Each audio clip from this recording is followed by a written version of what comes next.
नमस्कार दोस्तों, मैं राजेश दुधानी एडवोकेट आज आपके साथ डिस्कस करने जा रहा हूं हिंदू उत्तराधिकार नियम 1956 के बारे में। दोस्तों, हिंदू सक्सेशन एक्ट 1956 है तो बहुत पुराना, लेकिन दोस्तों भारत का जो संविधान है या भारत का जो कानून है वो ये कहता है कि किसी भी तरह से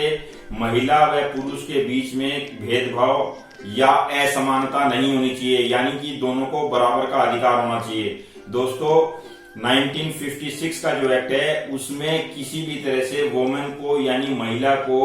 अपने पैतृक संपत्ति में किसी भी तरह का अधिकार नहीं दिया गया था। दोस्तों ये अधिकार 2005 का जो नया एक्ट आया है उसमें इसको प्रोवाइड किया गया है। दोस्तों 2005 का जो सक्सेशन एक्ट अमेंडेड है उसमें इस बात का प्रावधान किया गया है कि नवंबर 2005 के बाद में किसी भी महिला किसी भी वोमेन को जो परिवार में जन्म लेती है उसको जन्म से ही अपनी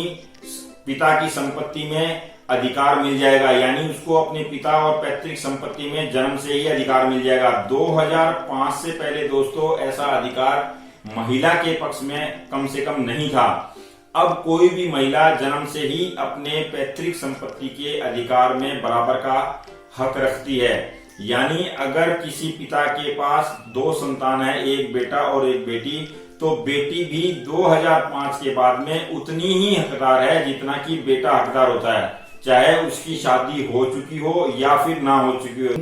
2005 नवंबर से पहले अगर किसी पिता की डेथ हो चुकी है तो दोस्तों उस केस में उस बच्ची का अधिकार, उस महिला का अधिकार नहीं होगा। लेकिन अगर वो पिता 2005 के नवंबर के बाद भी जिंदा है तो 2005 के एक्ट के अनुसार उस महिला का उस संपत्ति में पूरा अधिकार है। दोस्तों उसमें आपको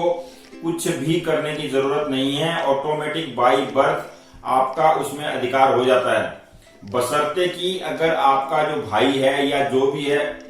जिसके हिस्से ये आ रही है प्रॉपर्टी, वो अगर आपको हिस्सा नहीं देता है तो दोस्तों आपको फिर कोर्ट में जाके कोर्ट का सहारा लेके सूट फॉर पार्टीशन दाखिल करना पड़ता है, अन्यथा आपका उस प्रॉपर्टी में पूरा अधिकार है। दोस्तों इसमें एक बात बहुत महत्वपूर्ण है कि 2005 के बाद में अगर कोई व्यक्ति प्रॉपर्टी बेचता है तो बेचते समय उसमें आपकी नो ऑब्जेक्शन सर्टिफिकेट की बहुत अहमियत होती है। अगर आपने नो ऑब्जेक्शन सर्टिफिकेट नहीं दी है तो उस प्रॉपर्टी का रजिस्ट्रेशन नहीं हो सकता, यानी वो प्रॉपर्टी नहीं बेची जा सकती। आपकी एनओसी की उसमें निहायत जरूरत है, यानी आपकी एनओसी दी जाएगी उसके बाद ही वो प्रॉपर्टी रजिस्टर होगी। तो दोस्तों एनओसी देते समय उस महिला या उस बच्ची के पास में पूरा अधिकार है कि वो एनओसी ना दे जब तक कि उसको अपने अधिकार का पूरा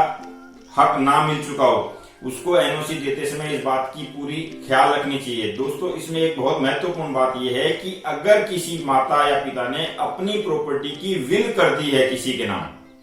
चाहे वो विल अपने भाई के नाम, अपने बेटे के नाम या मिसेज के नाम, किसी के नाम अगर विल कर दी है तो उस कंडीशन में उस बच्ची को या उस महिला को जिसका वो हक रखती है वो उसको नहीं मिल पाएगा, क्योंकि वो उसकी सेल्फ अक्वायर्ड प्रॉपर्टी थी जिसकी उसने विल कर दी। अगर उसकी एंसेस्ट्रल प्रॉपर्टी है यानी पैतृक है, पीछे से आ रही है, दादा से परदादा से प्रॉपर्टी आ रही है, तो फिर उस प्रॉपर्टी की वो विल नहीं कर सकता और उस प्रॉपर्टी में उसका पूरा अधिकार है महिला का कि उसमें वो अपना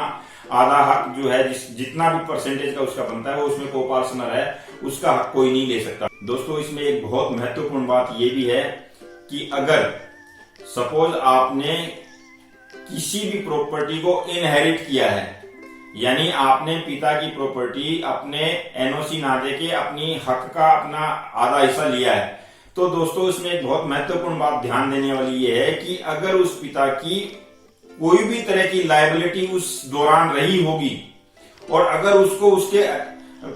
नुकसान या उसका जो देनदारी थी वो देनी रही है, तो दोस्तों अगर आपने प्रॉपर्टी में आधा हिस्सा लिया है तो उसकी देनदारी में भी आपका आधा हिस्सा रहेगा। तो ये बात आपको बहुत ध्यान से देखनी चाहिए कि अगर आपने एनओसी नहीं दी है और एनओसी ना देने के कारण जो आपने आधा हिस्सा लिया है तो उस दौरान अगर उसकी कोई देनदारियां हैं या उसके कोई डेट्स है तो उसमें भी आपको आधा हिस्सा देना पड़ेगा, वहां आप उस आधे हिस्से से नहीं बच सकते। हाँ, उसमें आधे हिस्से से तब बचेंगे जब आपने एनओसी दे दी हो और आपने उस प्रॉपर्टी से कोई हिस्सा ना लिया हो। तो दोस्तों ये एक बहुत महत्वपूर्ण बात है जो देखने की है कि एनओसी देते समय ये बहुत सावधानी पूर्वक देखना चाहिए कि आपको एनओसी जब दे रहे हो तो उस समय आप अपने हिस्से की अगर प्रॉपर्टी ले रहे हो तो उसकी देनदारी है वो भी आपको देनी पड़ेगी। दोस्तों इसमें एक चीज और बताना चाहूंगा कि पहले एग्रीकल्चरल जमीन के ऊपर में महिला का हक नहीं था, लेकिन ये 2005 का जो नया एक्ट आया है इसके तहत किसी भी महिला को अगर उसके माता पिता के हिस्से में कोई प्रॉपर्टी एग्रीकल्चरल लैंड है